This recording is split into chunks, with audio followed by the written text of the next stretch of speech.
Olá, meu amigo, muito bom estarmos mais uma vez juntos aqui para refletirmos acerca da vontade de Deus. Eu gostaria de começar esse vídeo aqui fazendo uma pergunta para você acerca dos seus amores, acerca do que você ama, acerca daquilo que você se dedica, daquilo que você gosta, que você passa tempo.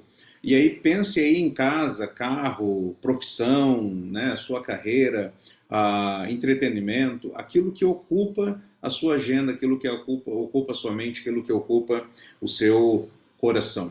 Obviamente, talvez se você é um discípulo de Jesus, você vai pensar em Cristo, vai pensar na palavra dele, vai pensar na cruz do nosso Senhor Jesus. E aí a pergunta que vem após isso é: nós amamos a Deus acima de todas estas coisas que foram citadas e outras que vieram no nosso coração?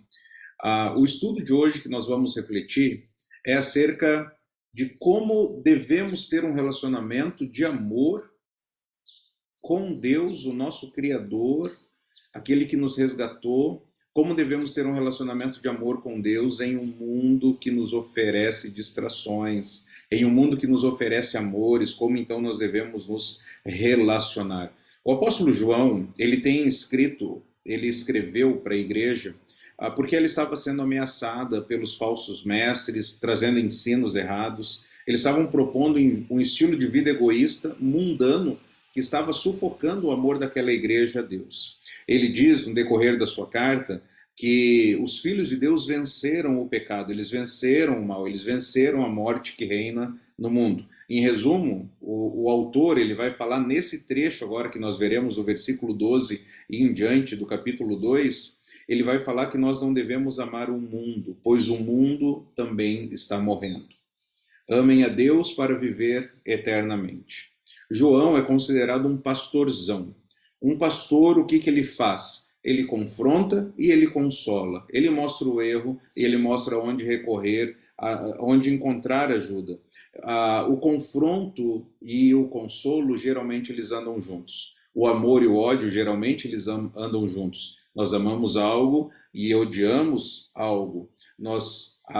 Em contraste daquilo que nós nos dedicamos, nós vamos repudiar algo. Então, o apóstolo João, ele vai começar o seu ensino aqui para a igreja falando acerca desse conforto, desse consolo que aquela igreja, mesmo diante das adversidades que enfrentavam, eles poderiam encontrar. E a primeira parte que ele fala então acerca desse conforto, ele se relaciona desse relacionamento com Deus, ele vai abordar a questão de pais, jovens, filhos. No versículo 12 em diante, do versículo 12 a 14, vejo que ele diz: Filhinhos, eu lhes escrevo porque os seus pecados foram perdoados, graças ao nome de Jesus.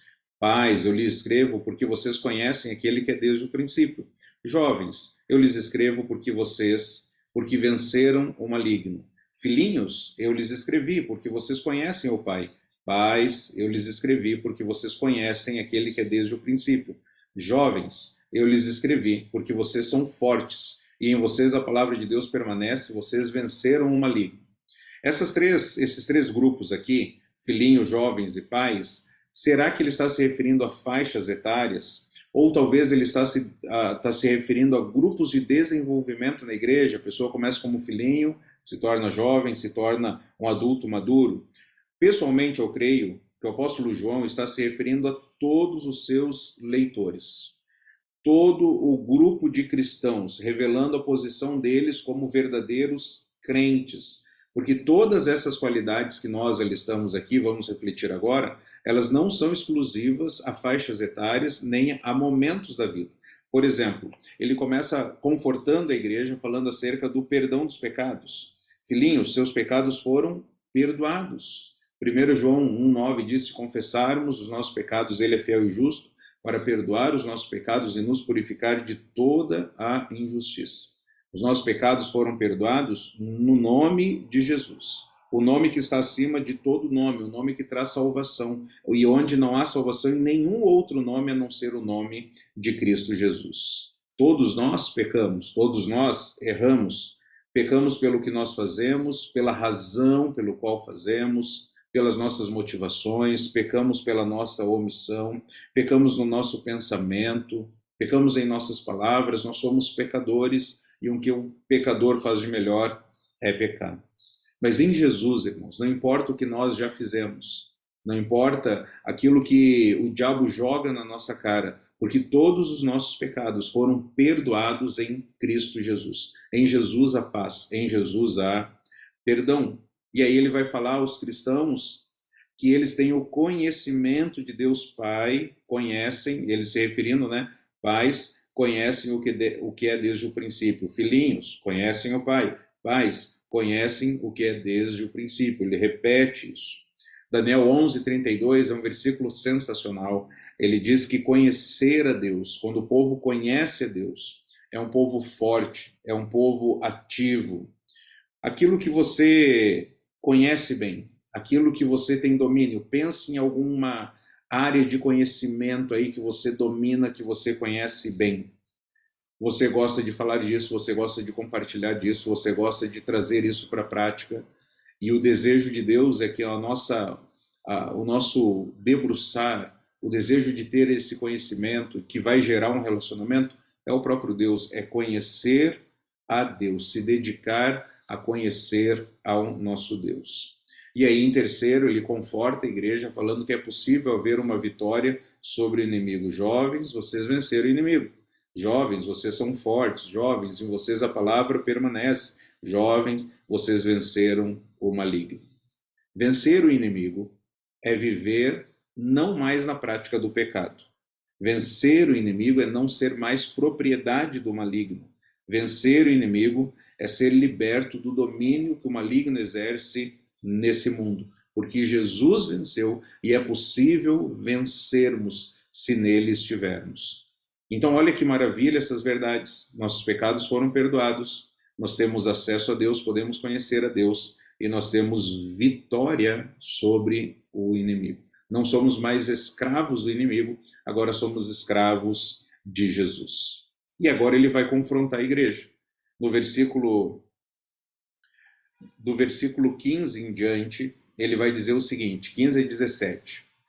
Não amem o mundo, nem o que há nele. Se alguém ama o mundo, o amor do Pai não está nele.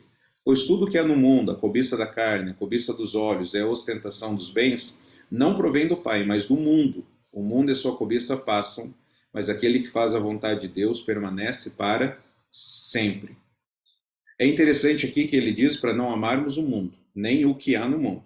Pessoas estão no mundo. Será que, obviamente, Deus não quer que a gente ame as pessoas? Obviamente não.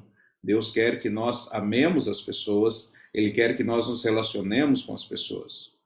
Será que é para nós não amarmos a natureza? Deus quer que nós venhamos a cuidar da natureza. Esse não amar o mundo, o que significa? Nós não devemos amar ao sistema de valores que o mundo oferece.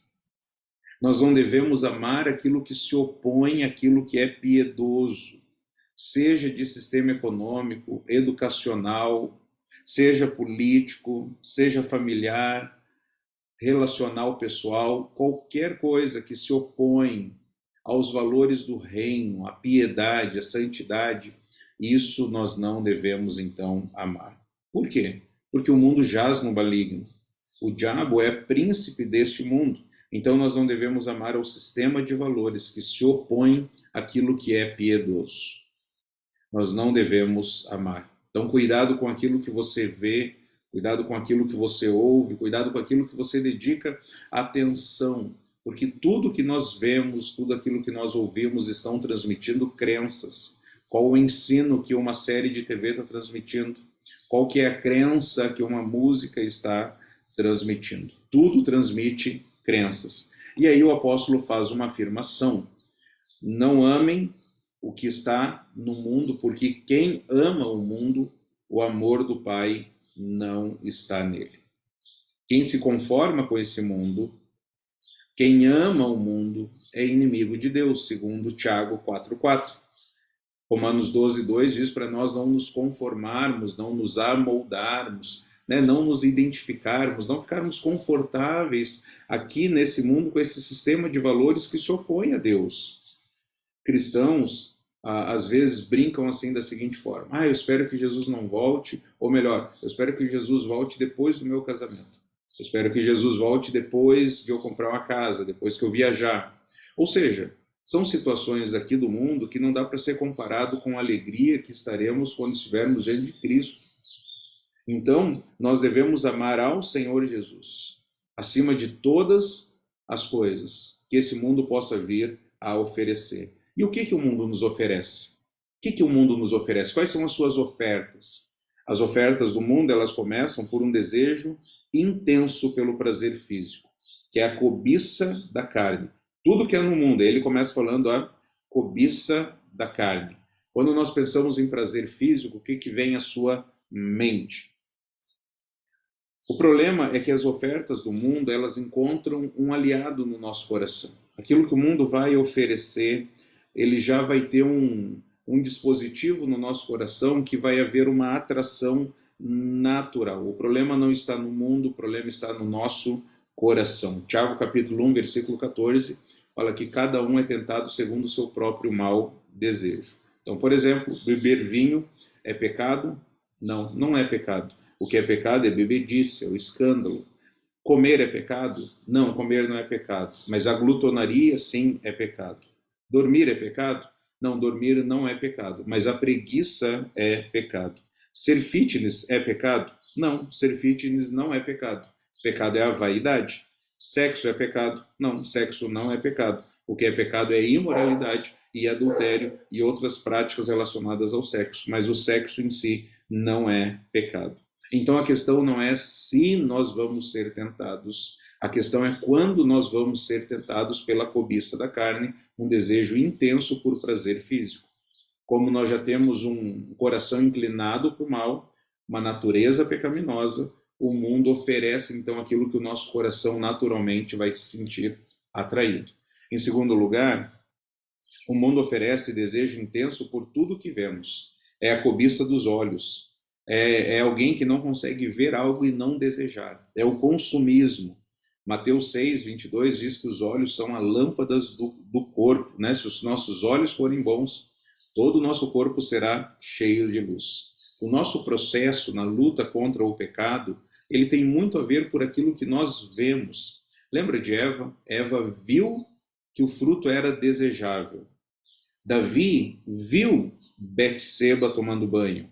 Jó, por outro lado, ele fez uma aliança com os seus olhos de não olhar com impureza para as moças, mas sim com pureza. Precisamos tomar muito cuidado, então, com aquilo que nós vemos, para nós não sermos arrastados e seduzidos pelo pecado. Tudo aquilo que você assiste nas mídias, tudo aquilo que você lê, lembre-se disso, transmite crenças. E aí você precisa pensar qual crença, qual verdade isso aqui está me oferecendo. Dorama, o que está me oferecendo? Blacklist, o que está me oferecendo?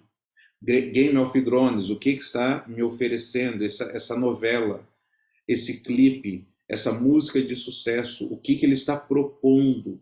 Então eu devo interpretar isso à luz da palavra, porque alguma oferta vai ser feita. E aí os meus olhos vão poder desejar estas coisas, ok? Então a questão não é se nós vamos ser tentados, a questão é quando nós seremos tentados agora por aquilo que nós vemos. Em terceiro lugar, o orgulho das nossas realizações e bens. A ostentação dos bens. O desejo de querer impressionar outros, gostar dos holofotes, gostar de uma vida de luxo, gostar dos likes, usar bastante o pronome eu, meu, minha, demonstrar o que tem, demonstrar o que pode, o que fez, o que faz, o vender a si mesmo. Eu sou bom nisso, eu me garanto nisso. O orgulho das realizações e bens. A questão não é se vamos ser tentados, a questão é quando seremos tentados. Pelo desejo intenso por prazer físicos, desejo intenso por tudo que vemos e orgulho das nossas realizações e bens. Tudo isso aqui não provém do Pai, tudo isso aqui provém do mundo. E aí quem ama essas coisas, quais são as consequências? Quem ama o mundo morrerá. O mundo e a sua cobiça passam. Versículo 17. O mundo está passando. Aqui não é o fim para nós, irmãos. Nós estamos de passagem. Não invista a sua vida em algo que vai passar. Eu gostaria de dar um exemplo para você, né? Digamos que você tem poucos reais e aí você vai comprar algumas ações, né? E aí eu não sei em que momento você estará vendo esse vídeo, mas algumas ações da Oi, da Magazine, das Americanas, elas em uma determinada época elas eram valorizadas com o tempo. Agora nessa época elas sofreram uma desvalorização, ok? Imagine então que você tivesse poucos reais e decidisse comprar essas ações em alta. Você comprou lá 2, 3 ações, 4, 5 ações, né? Uma ação das lojas americanas chegou a valer R$ 62. Digamos que você tivesse aí uns R$ 130, você comprou 2 ações. Passou o tempo, ela chegou a valer R$ 1,14. Então, os seus R$ 130, agora eles se transformaram e não se transformaram em R$ 3 agora. Você perdeu o pouco o que você tinha. O que o apóstolo João está trazendo aqui para nós é: não invista a sua vida, que é breve, é curta, 80, 90 anos, não invista a sua vida em algo que está passando. Se você soubesse esse retrato antes aqui, seja das lojas americanas, Magazine ou a Oi, você não faria esse investimento porque você saberia que você perderia. E João está dizendo: o mundo e a sua cobiça passam. A consequência de quem ama o mundo é que vai passar. Então invista em algo eterno. Invista em algo que você não vai perder. E aí quem ama a Jesus viverá. Aquele que faz a vontade de Deus permanece para sempre. Nós estamos no mundo, mas nós não somos do mundo. Quem crê em Jesus, João vai dizer, ama seus irmãos, vai permanecer para sempre, vai amar a Jesus, vai amar as pessoas. Jesus é muito claro quando ele diz: o que adianta o homem ganhar o mundo inteiro e perder a sua alma? Então clame a Jesus, peça ajuda dele, confesse seus pecados, se arrependa deles, viva pela fé em Jesus, amando seus irmãos. Então, para nós refletirmos, para nós praticarmos, o que nós devemos fazer? Comece o seu relacionamento com Deus. Por meio da fé em Jesus, comece a se relacionar com Deus. Você vai ser confortado. Seus pecados, uma certeza é que seus pecados foram perdoados. Não importa o que as pessoas dizem, o que Satanás joga na sua cara, seus pecados em Cristo Jesus, eles foram perdoados. Está pago, meu irmão. A escrita de dívida foi cancelada, foi rasgada, foi removida. Ela não existe mais. Ela foi perdoada. Os nossos pecados foram perdoados em Cristo. Então tenha conhecimento de Deus, se relacione com Deus. Cresça no relacionamento com Ele, porque nós também vencemos o maligno. Então, em Cristo nós teremos o conforto. Em Cristo também nós teremos o quê? O confronto para não amarmos o mundo. Porque aquele que ama o mundo vai passar. Não aceite essas ofertas que o mundo faz. Então comece com Deus, se relacione com Ele e tenha um plano de vencer. Aonde que esses ataques estão acontecendo na sua vida, estabeleça um plano para evitar que esses ataques alcancem o sucesso que é te derrubar. Que Deus seja nos abençoando e que nós possamos amar a Jesus a cada dia mais, sermos transformados por Ele e ajudar outros a serem transformados por Jesus. Que Deus te abençoe grandemente, uma alegria ter você nessa caminhada. Um grande abraço a todos.